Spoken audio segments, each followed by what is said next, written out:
the one that gave it to him. Go.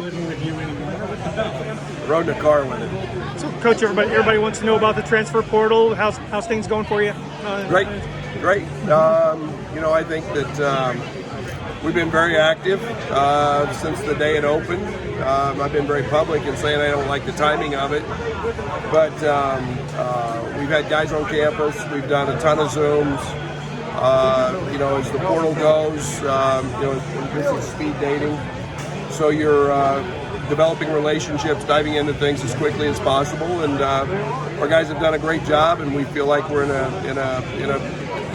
a place of addressing our needs, and that's something we're excited about. Can you officially talk about any additions yet and what they bring? Yeah, I think we've gotten a few in. Jake Davis, obviously from Mercer, was the first, a young man that we're really, really excited about. Elite shooter, high IQ, just a great fit. Kylin Boswell. Kylin is a guy that we're re-recruited. Obviously, everybody knows him, a 5-star kid that went to Arizona, was a part of Tommy's success there. Coming back home, great player. Trey is a young man that we followed very closely throughout his process. Obviously, started at Southern Cal, made a transfer to Louisville, had a great freshman season there. But fits what we're doing. Kind of a multi-dimensional 6'7", do-it-all guy, high IQ. And then the latest one, which I think is out, probably getting me in trouble, Kerry Booth. Kerry was a transfer from Notre Dame, 6'11". Very, very excited about him as a guy that can play multiple positions, really, 3, 4, 5. On the perimeter, he's got great size and length and athleticism. He can really shoot it, can really run. So we feel good about this group, and we'll continue to keep diving into the portal. I know those guys have multiple years of eligibility. What kind of went into that part of the process for you? Were you looking for guys this offseason?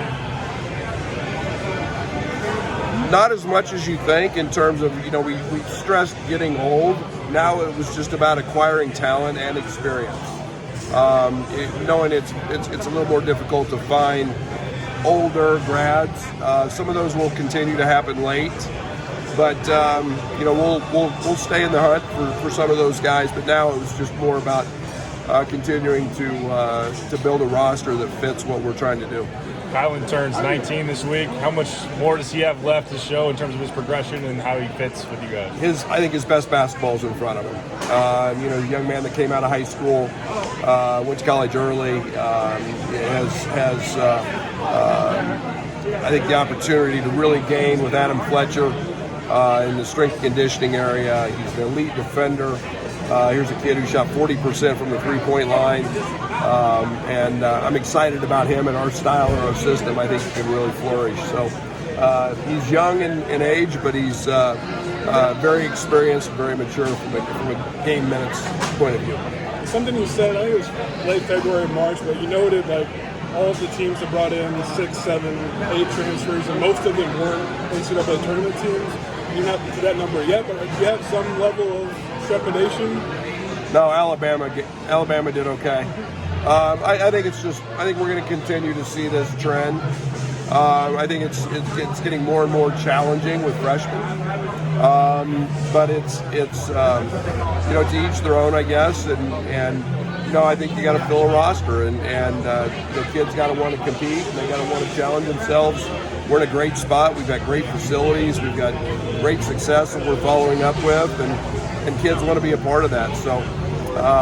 We'll see how that all plays out, but I love the group we've got coming back, and we're going to lean on them heavy, and they've got to blend with the new guys. How did the success you had this season kind of inform how you approach this off season? Well, there's no doubt. I mean, I think what we did offensively, being 1, 2, or 3 almost all year offensively, I think the game has shifted to the offensive side a lot. I think UConn, Alabama, us, Purdue were the top 4 teams offensively. Knowing that we wanted to go out and find guys that fit that style, fit the way we played with 5 out, was important. having success, the 29 wins, the Elite Eight, that's all a bonus.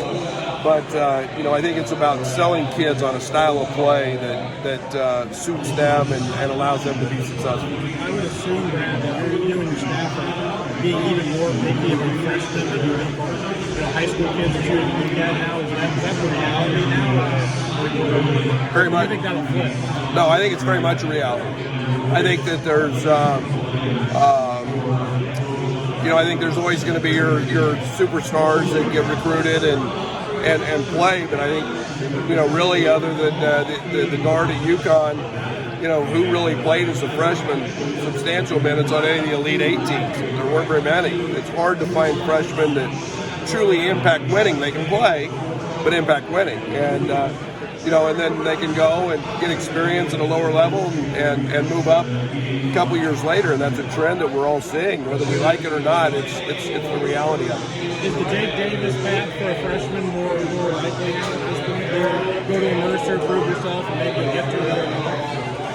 I think so. I think that's what you're going to see is a kid may get under recruited, a kid may not be seen, or a kid may step into a situation where he's very successful and now boom, he blows up and here he is. And so there's a lot of various reasons for kids like him, but he's a great fit for us. What can you say about Chester's status with you? Yeah, Chester's no longer with us. He's going to West Virginia. We thank Chester for his just undying loyalty, his dedication. Nobody bled orange and blue more than him. He's a guy that has lived it. I'm excited for him. He came here and wanted to win championships because he didn't as a player, and he came away with two.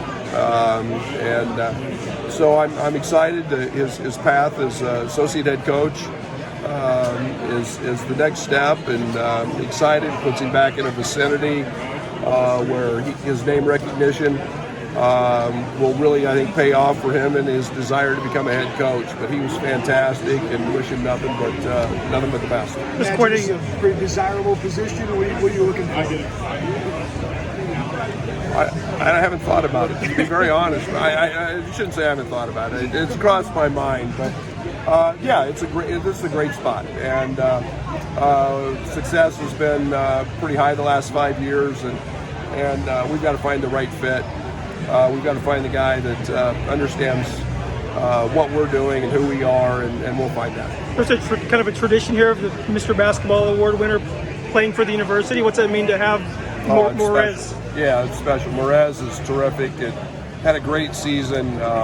He's continuing to get better. He was fun to watch his development throughout his high school career. He committed so early, and I'm excited for what his path looks like. I think he's a guy that best basketball is way in front of him, and just excited to see him wearing the orange and blue. He played really well to Nike Hoop Summit with the rest of the really good players he's had. It's like, what is it like to see him on that stage? Yeah, he's physically gifted. He's got a great body. He's athletic, so he's going to be successful. Just from the athletic standpoint, and I'm excited to get him in here this summer, start working on our stuff. And I think he'll his athleticism and his physicality will allow him to be successful early. What else stands out from a need standpoint in the portal? Some things that you want still to go get? Yeah, I mean, we'll continue to try to sign shooting. We'll continue to try to find a big or two. We'll continue to keep evaluating. This thing goes in segments. With all your grad transfers, with all your NBA guys. But in the meantime, we'll just keep dealing with what's there and try to fill our needs and again fit the pieces of the puzzle together. You said Chester gone, Sincere and Amani were recruited by him, but what do you think about those guys? Yeah, I mean it's I think it's part of the equation today that you factor in, and obviously Sincere didn't play this year. And chose to redshirt. Amani is a guy that fought some injuries. Love both of those guys. They were a big part of our program, a big part of success. The job that Sincere did helping our scout team. Amani was in a situation where he was getting ready to help us a ton, and unfortunately had a pretty significant injury that kept him out a while. But I got no hard feelings either way on my end, and wish him nothing but the best. And they're great young men, and wish him nothing but continued success. Do you keep the scholarship open for sometime in the summers? Like Cam Spencer, I don't think went in until June as a Probably. grad. We did this year. We kept the scholarship open all year. Looking at the end of the year, looking at semesters. So we'll evaluate that as we go, depending on what the needs are at the time. But there's always going to be, like I said, different cycles of how this works. So we'll play it day by day as we are right now, and it's ever changing. And we find the guys that fit us, we'll take them and try to get them. And if they don't, we'll continue to hold them. Is there any update on Marcus and potentially pursuing a 6-year eligibility? Yeah, have not heard anything of late. It's that's in his hands in terms of going on and moving forward with some legal counsel. But we'll see where that all ends up.